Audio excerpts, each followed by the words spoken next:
Nous allons parler du Dieu qui peut tout. Dieu peut tout et qui s'y opposera? Dieu peut tout et qui s'y opposera? La parole de Dieu dit, nul et rien n'est impossible à Dieu. Et quand on va dans un autre passage, la Bible dit que tout est possible à celui qui croit. Alors aujourd'hui, mon frère, aujourd'hui, ma soeur, si tu crois, rien ne te sera impossible dans ta vie. Comme je le disais, aujourd'hui, nous parlons du Dieu qui peut délivrer. Dieu peut tout, qui peut s'y opposer. Je suis venu te dire, mon frère, je suis venu te dire, ma soeur, que Dieu peut te délivrer. Et avec ce sujet, Dieu peut te délivrer, nous allons passer dans la lecture qui se trouve dans le livre de Daniel. Daniel chapitre 3, du verset 1er jusqu'au 17e verset. Mais nous allons plus nous centraliser au 17e verset. J'ai lu la parole de Dieu, Daniel chapitre 3, verset 17. Et je vais aller jusqu'au 18e verset. La Bible déclare, notre Dieu, celui que nous servons, est capable de nous délivrer de cette fournaise et de ton pouvoir. Et il nous délivrera, notre roi. Et même s'il ne le fait pas, tu dois savoir ceci, notre roi, nous ne servirons pas tes dieux et nous n'adhérerons pas la statue d'or que tu as fait dresser. Amen. Alors ici, nous allons parler du Dieu qui peut délivrer. Alors, je vais commencer d'abord par expliquer ce verbe, le verbe délivrer. Délivrer veut dire libérer. Délivrer veut dire rendre sa liberté. Délivrer veut dire se débarrasser de quelqu'un, se débarrasser de quelque chose. Alors je suis en train de parler à une personne aujourd'hui. Tu es venu écouter la parole de Dieu et je suis venu te parler du Dieu qui peut délivrer, du Dieu qui fait toutes choses avec sa volonté. Alors la volonté de Dieu aujourd'hui est que tu sois délivré, mon frère. La volonté de Dieu aujourd'hui est que tu sois délivré, ma soeur. Pourquoi Dieu peut délivrer? Dieu, lorsqu'il délivre, c'est pour enseigner à toute une nation, c'est pour enseigner à toute une église, c'est pour enseigner à toute la famille qu'il est le Tout-Puissant. Il est celui qui ne change pas. Il ne peut jamais voir ses enfants être humiliés par le monde. Alors dans cette matière, nous allons parler de 4 points. Le premier point, nous allons parler de l'exagération humaine. Le deuxième point, un mauvais conseiller. Le troisième point, notre attitude devant un problème. Et le quatrième point, l'intervention dans les cas impossibles. Alors parlons du premier point, l'exagération humaine. Nous parlons toujours du Dieu qui peut délivrer. Le premier point, l'exagération humaine. Dans l'exagération humaine, nous voyons souvent un être humain, quand il veut donner un message et que les gens ne tirent pas attention, l'être humain va toujours vouloir exagérer. Souvent on exagère pour but d'effrayer une personne. Souvent on exagère pour but d'attirer l'attention d'une personne. Alors ici, dans ce contexte, nous voyons la taille de la statue. La taille de la statue a pour objectif d'effrayer tous ceux qui voient. La statue, nous voyons la statue avait une longueur de 30 mètres. Imaginez-vous aujourd'hui, on construit une chose qui a une longueur de 30 mètres. Et ce que tu dois faire, tu dois juste venir te prosterner devant cela. 30 mètres, ce n'est pas 3 mètres. 30 mètres, c'est vraiment une longueur qui dépasse la capacité d'un homme. Parce que nous voyons un homme mesure 1 mètre, un homme peut mesurer 1,75 m, un homme peut mesurer, arriver jusqu'à 2 mètres. Mais nous voyons cette statue qui a été construite avait 30 mètres de longueur. Dans une autre version, on dit que la statue avait 60 coudées. Alors nous voyons comment ce roi exagère avec ce qu'il est en train de faire. Il a construit une statue de 30 mètres pour que tout le monde se prosterne devant cela. Et nous voyons dans la vie, l'homme a tendance à aggraver des situations pour effrayer quiconque le voit. Aujourd'hui, je suis en train de parler à une personne. Je suis en train de parler à un chrétien aujourd'hui. Chrétiens que nous sommes, devant toute chose, nous devons tous faire de notre mieux pour ne pas marcher dans la peur. Nous devons faire de notre mieux pour ne pas marcher dans la peur. Parce qu'une personne qui avance, une personne qui a une vision, une personne qui veut percer, une personne qui veut briser des limites familiales, une personne qui veut briser des limites de la coutume, une personne qui veut briser des limites de son pays, de sa race. Il doit être une personne qui n'a pas peur. Il doit être une personne qui a enlevé la peur en lui. À chaque fois l'homme voit ce qui le dépasse, il perd son espoir. Il y a souvent un proverbe qui dit: tant qu'il y a la vie, il y a de l'espoir. Alors je suis venu parler à une personne. Tu es en train de vivre, tu as tes objectifs et tu as ton Dieu. Ne perds pas de l'espoir, parce que lorsque tu perds l'espoir, tu ne vas plus avancer. L'espoir, c'est la chose qui te fait avancer. L'espoir, c'est la chose qui te fait croire qu'il y a encore une chance, même devant des difficultés. Même devant une chose impossible, lorsqu'on a l'espoir, on ne va jamais reculer, on ne va jamais stagner. Raison pour laquelle je parle à une personne ce soir. Ne perds pas de l'espoir, parce que tu as un Dieu qui peut délivrer. Tu peux te retrouver devant un cas difficile. Tu peux te retrouver dans un semestre à l'université où tu trouves que tout est difficile. Tu peux même arriver à dire que c'est impossible pour moi de réussir. Mais je suis venu te parler, mon frère. Je suis venu te parler, ma soeur, que l'espoir va te faire avancer. Dieu peut te délivrer de ta situation difficile. Dans la vie, s'il y a une chose qu'il faut conserver, c'est l'espoir. Quel que soit ce qui est devant nous. Tu peux te retrouver devant une personne qui te dit: ici, les gens de ton âge n'avancent pas. Une personne peut te dire, dans ces genres de travail, la façon dont nous voyons tes possibilités, tes capacités, ta façon de parler. Non, les gens de ton type ne peuvent pas être ici. Les gens de ton type ne peuvent pas être admis dans ce genre de travail. Mais lorsque tu as encore de l'espoir et tu parles à ton Dieu, tu dis: Père, je me retrouve dans cette situation difficile. On est en train de me parler pour dire qu'ici c'est impossible. Et je te dis, mon frère, que tu vas avancer, tu vas percer et tu vas faire ce que les hommes n'ont jamais fait. Et cela, c'est juste lorsque tu gardes, lorsque tu conserves l'espoir. Alors, devant l'exagération humaine, nous avons besoin des gens qui nous conseillent aussi. Alors, nous allons taper à côté, nous n'allons pas avancer lorsque nous avons des mauvais conseillers dans la vie. Lorsque nous nous retrouvons dans des situations difficiles, nous avons besoin des gens qui nous conseillent. Mais il faut savoir choisir ses conseillers. Raison pour laquelle, notre deuxième point, nous allons parler d'un mauvais conseiller. Un mauvais conseiller. Nous voyons ici le roi Nabuchodonosor était entouré des gens prêts à l'applaudir, même dans les choses qui peuvent amener à la mort.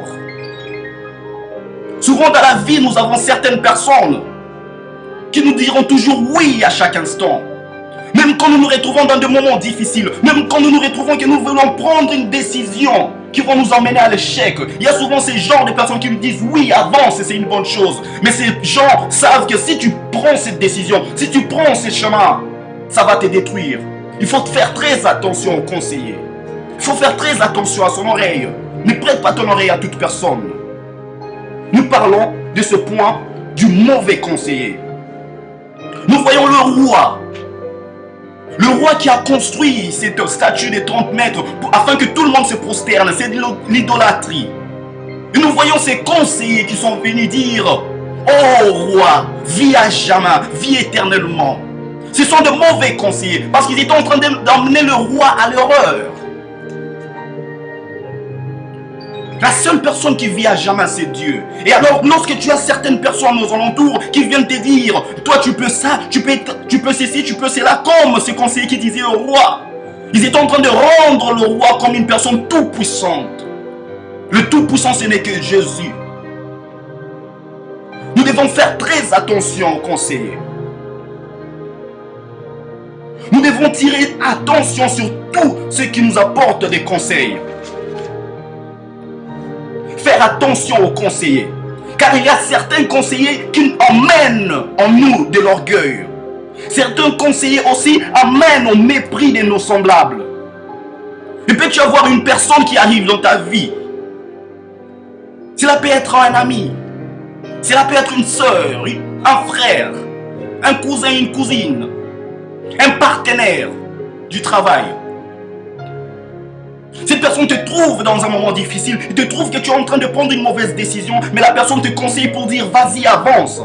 Tu es bien, tu fais tes choses très bien, mais tandis que tu es en train d'aller vers l'arrogance, cette personne te dit d'avancer. Alors en ce moment-là, la personne t'amène à l'orgueil. Et nous, en tant qu'enfants de Dieu, nous devons savoir que Dieu dit l'orgueil précède la chute. Mais l'humilité précède la gloire. Alors je suis venu parler à une personne. Tu avances dans la vie. Tu dois savoir à qui prêter tes oreilles. Tu avances dans la vie. Tu veux que Dieu te délivre de ta situation. Alors fais attention aux gens qui viennent te conseiller. La Bible dit, malheur à celui qui marche selon les conseils des méchants. Si je peux encore interpréter cette phrase, nous voyons que la Bible dit, malheur à celui qui marche selon les conseils d'un être humain. Lorsque nous parlons d'un être humain, nous voulons dire qu'un être humain est limité. Mais la personne qui n'est pas limitée, c'est Dieu. Tu te retrouves dans une situation difficile, avance, va vers Dieu, parle à ton Dieu. Et il va te conseiller, il va te parler. Le Saint-Esprit, c'est l'un des meilleurs conseillers que nous pouvons avoir dans ce monde, dans notre vie. Et je suis venu parler à une personne. Lorsque tu te confies au Saint-Esprit, lorsque tu laisses ton cœur au Saint-Esprit, que le Saint-Esprit te conseille, que le Saint-Esprit te montre des directives, je suis en train de te dire, dans cette situation difficile, tu vas avancer. Je suis en train de te dire, dans ce problème que tu as pour avoir le travail, ce problème va se transformer en solution. C'est lorsque tu quittes cette zone où tu prêtes toujours attention aux conseils des méchants, aux conseils de l'être humain. Il faut faire très attention aux gens qui nous conseillent, parce que ces gens peuvent nous emmener dans le pétrin. Il faut très faire attention aux gens des conseillers comme Achitophel. Achitophel dont le rôle est de vous prendre en otage.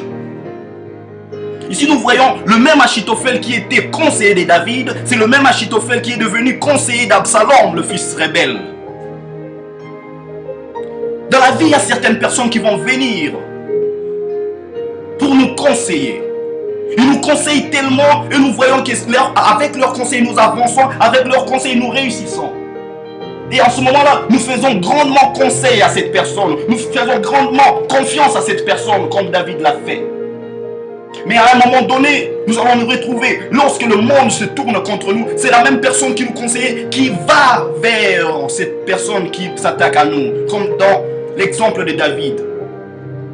Alors nous devons faire très attention à ce genre de conseillers. Une personne peut nous conseiller, oui, nous avons toujours besoin de gens. Nous devons faire grandement confiance au Saint-Esprit. Personne ne peut prendre la place du Saint-Esprit. Une personne peut te conseiller, mais nous devons discerner cela. Nous devons penser 2-3 fois à ce genre de conseils. Parce qu'une personne, lorsqu'elle te conseille, il peut t'emmener au pétrin. Une personne, lorsqu'elle te conseille, il peut t'emmener à l'orgueil. Une personne, lorsqu'elle te conseille, il peut t'emmener au mépris de ton semblable.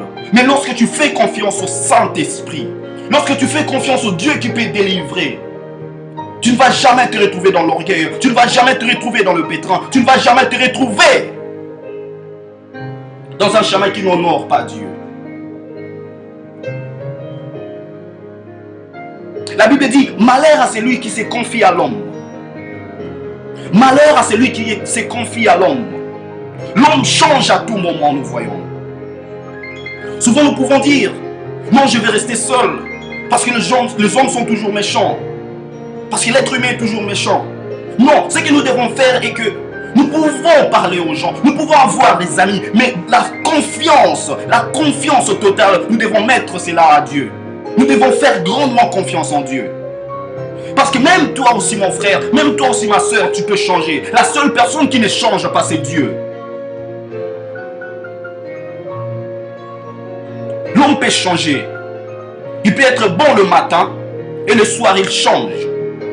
Mais la seule personne qui ne change pas, c'est Dieu. Alors je suis en train de parler à une personne. Fais confiance en Dieu. Dans ta situation difficile que tu traverses, fais confiance en Dieu. Parce que Dieu, c'est la seule personne qui va te délivrer de tes problèmes. Il va te délivrer de la mauvaise situation.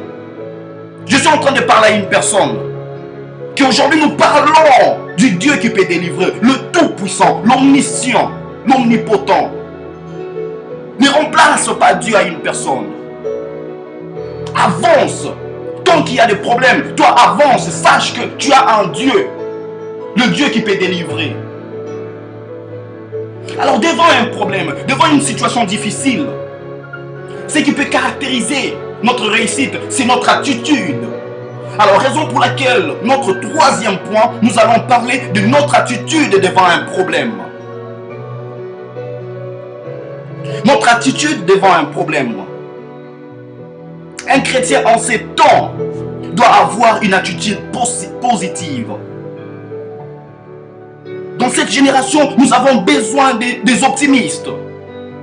Si nous voulons avancer, si nous voulons impacter ce monde, si nous voulons impacter cette génération, nous devons avoir une attitude optimiste. Nous devons être des optimistes. Une attitude positive pour un chrétien est celle de l'adoration. Une attitude positive pour un chrétien est celle de la prière. Tu te retrouves dans une situation difficile. Tu te retrouves là où tu ne peux plus avancer. Tu penses qu'avec la loi de la nature, tu ne peux plus avancer. Avec la loi de la chair, tu ne peux plus avancer. Alors lève-toi par la Dieu à travers l'adoration, à travers la prière. Je suis en train de parler à une personne. Tu te retrouves dans des moments difficiles. Ton attitude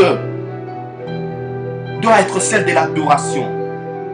Ton attitude doit être celle de la prière. Alors dans cette génération, pendant cette période, pendant que beaucoup plus de gens s'affrontent dans des fêtes, pendant que tout le monde s'affronte dans des shoppings, pendant que tout le monde est en train de donner, de faire confiance à qui que ce soit, mais je suis en train de parler à une personne, je suis en train de te parler mon frère, je suis en train de te parler ma soeur. Ne suis pas ce chemin-là. Suis ces chemins d'adoration, suis ces chemins, cette attitude de prière devant tes problèmes. Lorsque tu as un problème et tu t'adresses à Dieu, lorsque tu as un problème, tu parles à ton Dieu. Tu vas voir que ce problème va se transformer en solution. Tu vas voir que le Dieu qui peut délivrer va intervenir dans tes problèmes. Cette attitude dont nous sommes en train de parler, c'est une attitude qui honore Dieu. Nous ne devons pas avoir une bonne attitude pour prouver aux autres que nous pouvons tout. Non. Nous devons avoir une bonne attitude afin que Dieu puisse agir dans nos vies. Nous devons avoir une bonne attitude afin que nous puissions avancer. L'attitude doit être une attitude d'action des grâces vis-à-vis de Dieu.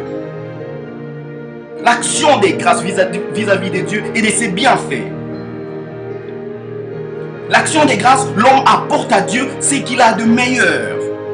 Tu te retrouves dans une situation difficile. Ce que tu dois faire, mon frère, ce que tu dois faire, ma soeur, tu dois t'élever et apporter à Dieu ce que tu as de meilleur.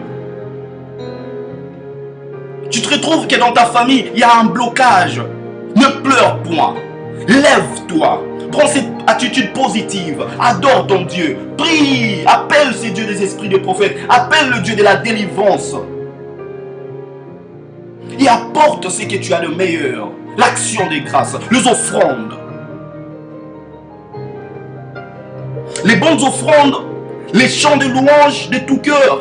L'esprit de partage. C'est l'attitude que nous pouvons avoir. Qui fait que nous puissions partager le pain avec celui qui a faim, par exemple.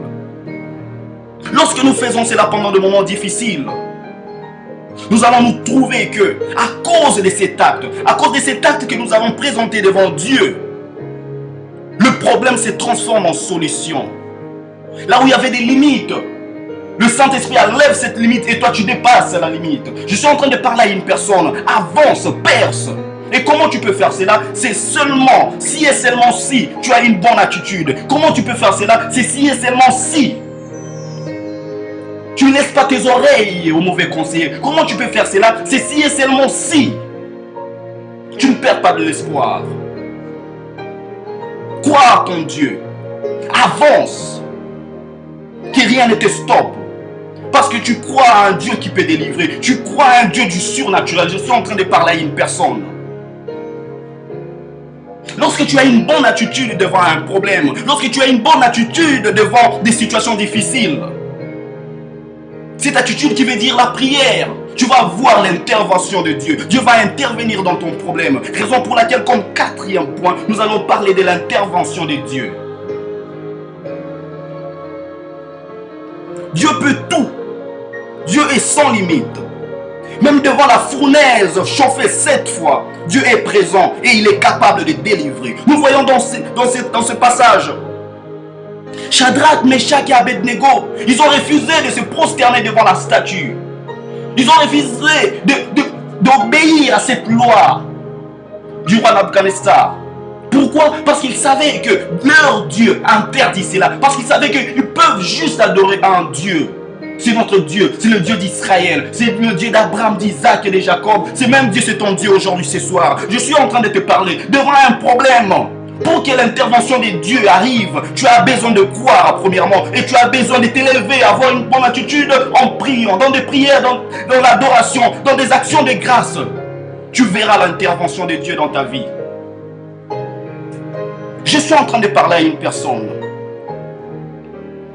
L'intervention de Dieu. Nous voyons ici, l'intervention de Dieu s'est déroulée à Babylone.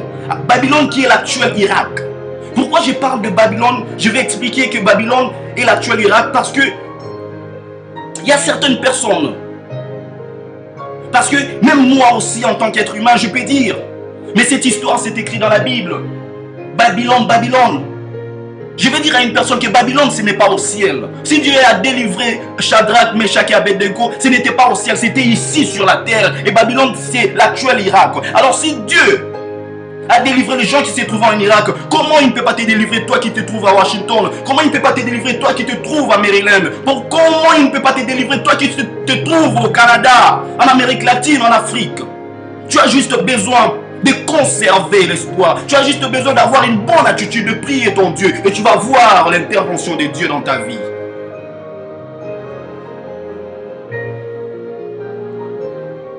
Dieu opère encore des grandes choses. Dieu opère encore des miracles. Notre Dieu est un Dieu du surnaturel.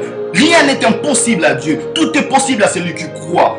Je suis en train de parler à une personne pour que l'intervention de Dieu arrive dans ta vie. Pour que tu vois cette intervention dans tes situations difficiles. Tu dois être une personne qui prie. Tu dois être une personne qui respecte la loi divine. Nous voyons Shadrach, Meshach et Abednego. Même devant le roi, ils ont dit, notre Dieu va nous délivrer. J'aime bien ce qu'ils ajoutent. Ils disent que notre Dieu va nous délivrer. Et même s'il ne nous délivre pas, nous n'allons pas nous prosterner devant cette statue. Cela veut dire, ces gens ont dit, même si Dieu ne nous délivre pas, j'accepte mourir, que de désobéir à la loi de Dieu. Alors je suis en train de parler à une personne, devant une situation difficile, si tu fais confiance en Dieu, l'Éternel Dieu des armées, il va intervenir. Il a besoin d'une personne qui a cette foi audacieuse. Voyons un peu cette fournaise ardente qui était chauffée encore 7 fois. Donc le roi a chauffé ça 7 fois pour montrer à ces gens, à Shadrach, à Meshach et à Abednego, que moi je chauffe cela 7 fois, je vais vous jeter là-bas et personne ne va vous délivrer. Mais ces gens ont eu de l'audace, ces gens ont eu cette foi, cette ferme assurance en disant que oui, tu peux nous jeter là-bas. Et nous savons que nous avons un Dieu qui peut délivrer. Alors je suis en train de parler à une personne. Tu te retrouves dans un moment difficile dans ta vie. Tu te retrouves où tu vois que tes amis t'ont abandonné. Tu te retrouves à un moment où tu penses que là où tu es, tu cherches des documents, tu n'arrives pas à avoir. C'est là. Tu te retrouves qu'il y a un cours où tu n'arrives pas à comprendre. Je suis en train de te parler. N'abandonne pas. Ne prends pas de mauvais amis. Ne prends pas de mauvaises décisions. Crois en ton Dieu et Dieu va intervenir dans ton cas. Tu as juste besoin de la foi. Nous voyons cette fournaise qui a été chauffée 7 fois.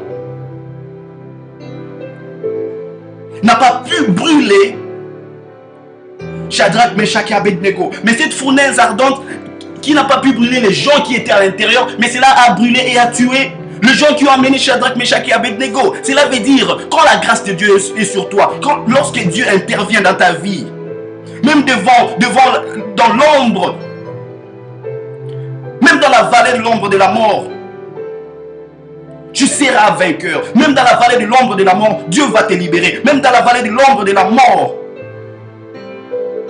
tu ne craindras aucun mal parce que tu sais que Dieu est avec toi. Alors je suis en train de parler à une personne. Crois en ce Dieu qui peut délivrer. Crois en ce Dieu qui a délivré Shadrach, Meshach et Abednego. Parce que ce même Dieu-là va te délivrer, mon frère. Ce même Dieu-là va te délivrer, ma soeur. Alors, cette fournaise chauffée 7 fois peut représenter des démons. Cette fournaise chauffée 7 fois peut représenter des sorciers. Cette fournaise chauffée 7 fois peut représenter de mauvais esprits. Alors je parle à une personne, lorsque tu sais que ton Dieu est sans limite, lorsque tu sais que ton Dieu est plus puissant, lorsque tu sais que ton Dieu peut intervenir et il peut te décompter de cette mauvaise situation, tu peux parler devant un démon et les démons vont fuir, les démons vont être chassés à travers ta parole à cause de cette puissance que tu as en toi. Lorsque tu te retrouves dans des moments difficiles, agenouille-toi, parle à ton Dieu. Et il va intervenir. Nous voyons, lorsque l'intervention divine arrive, lorsque l'intervention divine est en train d'arriver, ce n'est pas toi qui vas tuer tes ennemis, ce n'est pas toi qui seras en train d'insulter tes ennemis, ce n'est pas toi qui vas attaquer tes ennemis. Non, mais c'est Dieu qui va prendre en charge de cela. Parce qu'ici nous voyons les lois que le roi avait établies en son temps. Dans ta vie aujourd'hui, cela peut représenter les lois établies par certaines familles, les lois établies par certaines coutumes, les lois qui veut dire que toi tu ne peux pas réussir dans ta vie. Mais Dieu est capable d'intervenir pour briser toutes ces lois. Dieu est capable de vous accorder de la délivrance. Alors toute personne qui t'a combattu, alors toute personne qui t'est bloqué quelque part, ne t'inquiète pas pour cette personne. Toi parle à ton Dieu et Dieu va s'en charger. Nous voyons ici, ceux qui ont voulu aux hommes de Dieu, Shadrach, Meshach et Abednego, sont tombés dans leur propre piège. Nous voyons, les mauvais conseillers ont été brûlés. Ceux qui en veulent à ta vie, eux vont mourir et toi tu vas vivre. Je suis en train de te parler cette nuit. Parle à ton Dieu. Aie une bonne attitude devant un problème. Lorsque le diable s'élève contre toi, lorsque tu te retrouves dans des moments difficiles, ne perds pas de l'espoir, mais parle à ton Dieu. Parce que le Dieu qui a délivré Shadrach, Meshach et Abednego, c'est le même Dieu qui peut aussi te délivrer et il va te délivrer cette nuit avec tes problèmes. Nous voyons même dans le feu, Dieu, il était avec ses serviteurs. Cela veut dire, Dieu ne change pas.